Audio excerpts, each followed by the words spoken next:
Well, here we are on our desert island again. Yeah, this is another one of those where we're going to look at 10 albums that we would like to have on a desert island. So I thought of Frank Zappa and the Mothers of Invention. What a daunting task. He released 62 albums during his life, and there's been 57 released after that. So I decided I'd go to one of the biggest Zappa fans that I know and have him pick the top 10 records of Frank Zappa and the Mothers of Invention that he would take to the desert island.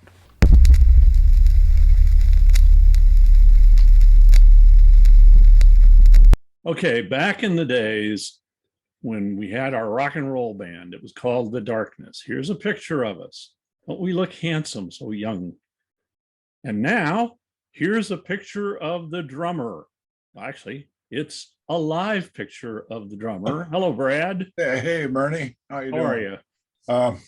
I got to start off by saying that I am just a Zappa fan. I am not, a big authority.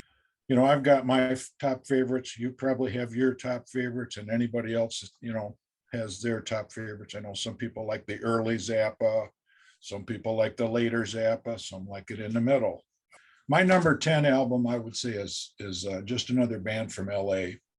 And I would say it wasn't that spectacular of an album, but it featured a song called Billy the Mountain on one side that just blew me away. I loved it. They included Flo and Eddie on that album, who were a couple of guys from the Turtles, as you recall. They weren't my favorite musicians on that whole thing, but they just rocked that song. They were so good on it.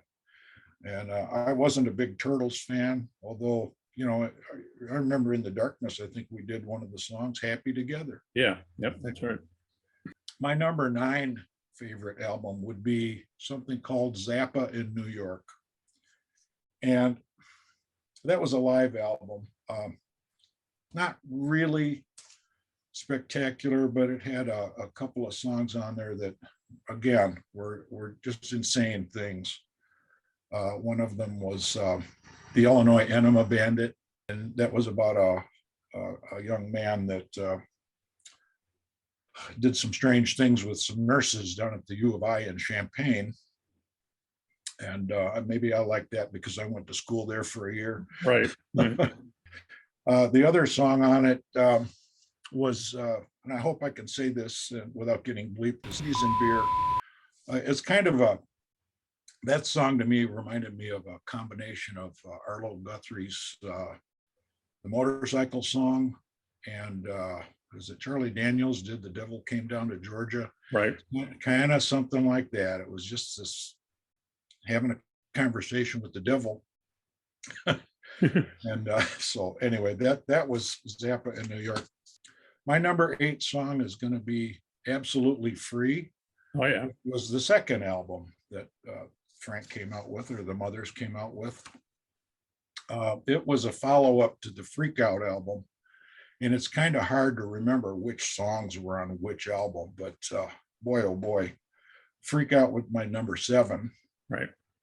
And even though it was the first album I ever heard from the Mothers, I'm going to rank it up there, not quite up to the top, but he did a lot of interesting things that were voice jazz, social commentary. I mean, in the band that we were in, we did one of the songs, Trouble Coming Every Day, Right. which is still to this very day very pertinent and very topical. He had a little segment on there called It Can't Happen Here. And who could imagine? It Can't Happen Here was a novel written by Sinclair Lewis in 1934. And the premise of that was, what will happen if America has a dictator? But yeah, who could imagine that they would freak out? And that's where the name of that album came from.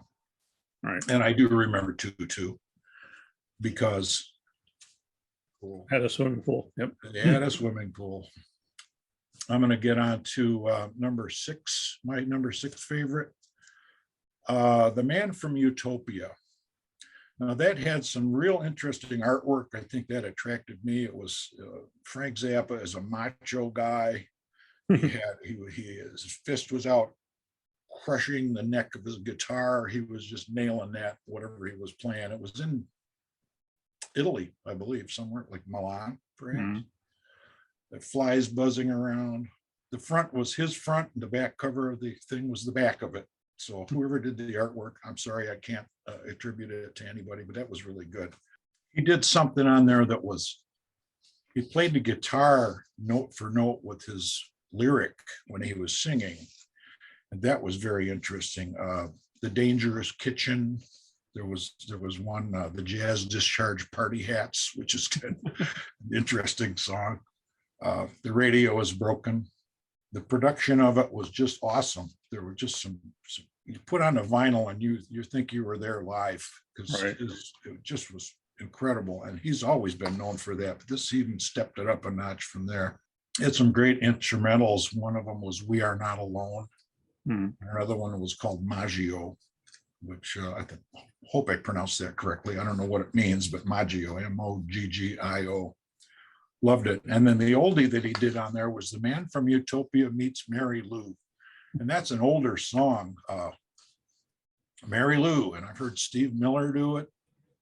My next choice would be Shake Your Booty. And of course, everybody knew about that. It was the disco era.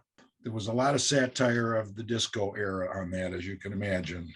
Social satire. Broken Hearts are for, if I can say that out loud on YouTube. Jones Crusher, Bobby Brown Goes Down. There was a lot of vulgar stuff on there. He did have Dancing Fool on there. Jewish Princess. Rat Tamago was pretty good as far as some of his instrumentals that were on it. And another one was the Shake Your Booty Tango. I loved that. Loved that album. That was a good one. My next one would be We're Only in It for the Money. Oh yeah. Now that one was dear to my heart, as probably with you as well, because it was a direct satire / copy of the Beatles. Yep. The artwork, at least. If not, if you get into the songs and stuff a little bit deeper, they had the yellow background with all of the Beatles, not the Beatles, but the Mothers all dressed up as the Beatles were dressed up in military sort of uniforms. The Mothers all went in drag. Yeah. And on the inside of it then was the composite picture with all the statues and stuff in the background, with the bass drum in the middle that said the Mothers, with the watermelon and the carrots and stuff spelling the Mothers. It was pretty good. Great satire. Okay, next one on my list is One Size Fits All. Now I remember buying that record at Sears.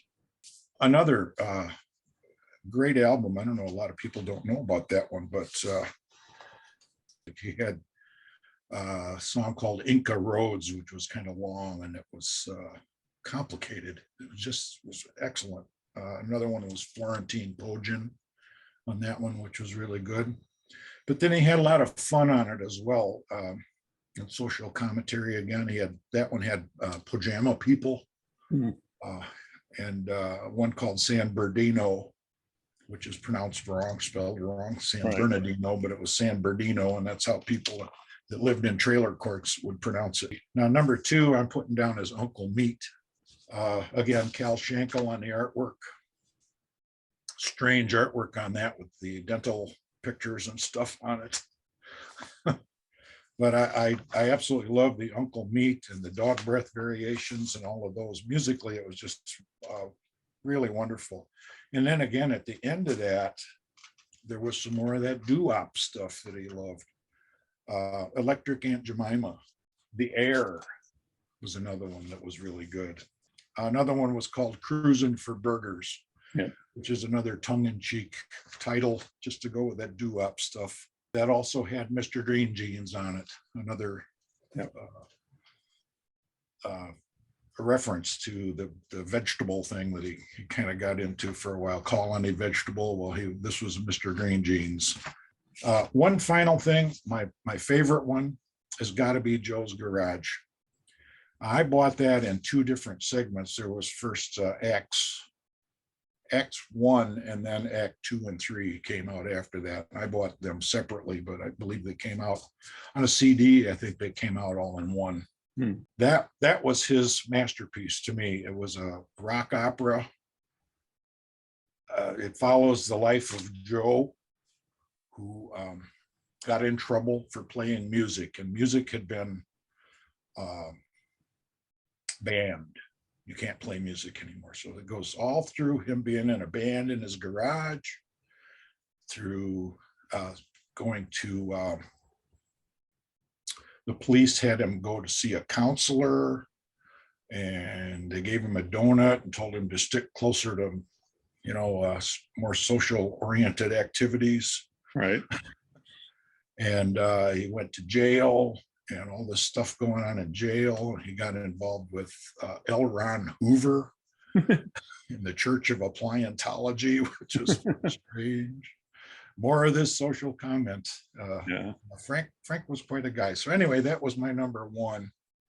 There is a quote on a song called Packard Goose from that album that I would like to share with you. Information is not knowledge. Knowledge is not wisdom. Wisdom is not truth. Truth is not beauty. Beauty is not love. And love is not music. Music is the best. I did an interpretation and an adaptation of that on my own, paraphrasing Frank. And if I may be so egotistical, I'm going to share that with you as well. Words are not information. Information is not education. Education is not knowledge. Knowledge is not wisdom. Wisdom is not truth. Truth is not perfection. Perfection is not beauty. Beauty is not love. Love is not harmony. Harmony is not music. And music is not words. So that's my take on my top 10. Thank you so much for sharing that with us. If you'd like to hear more about Frank Zappa's music and my stories and interactions with him, check out my episode 4 and episode 7. As I release this episode in the month of December, there are two very important dates for Frank Zappa fans. The first is that he was born on December 21st. And the second one is that unfortunately he passed away in 1993 on December 4th. But certainly, the music of Frank Zappa keeps Brad Gardner and me, and I'm sure many others, still a-rockin'. Bernie, and keep on rocking. Yeah, you too. If you liked this episode, hit the like button, and you can also leave me a comment down below, and I'll respond to you. If you subscribe, we'll let you know when future episodes come out.